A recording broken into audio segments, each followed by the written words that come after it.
এই শোনো, এটা কিন্তু একদম ইউটিউব থেকে ছাপা রান্না নয় ভাই, এটা সম্পূর্ণ আমার রান্না, ঠিক আছে? স্যাটাসাইড হয়ে যাবে, তোমরা একটু ট্রাই করো।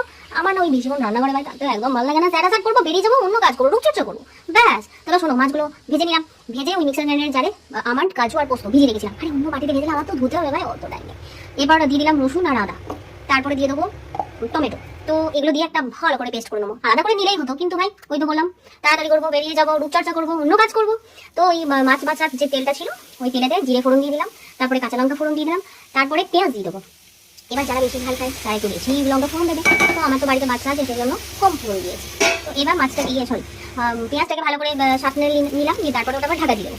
আর ঢাকা দিয়ে ওটা ভেবে যাবে, মানে সিদ্ধ হয়ে যাবে।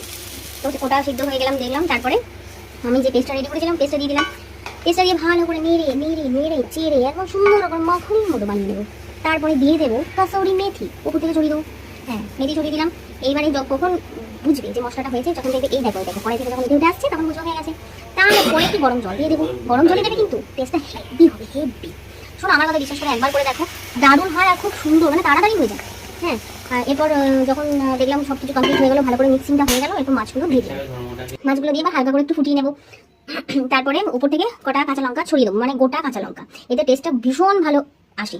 তো যখন যদি মনে হয় যে কাঁচা লঙ্কাগুলো তোমরা লাস্টে একটুখানি ওই ফাটিয়ে নেবে বেশি ঝালের জন্য, সেটাও দিতে পারো।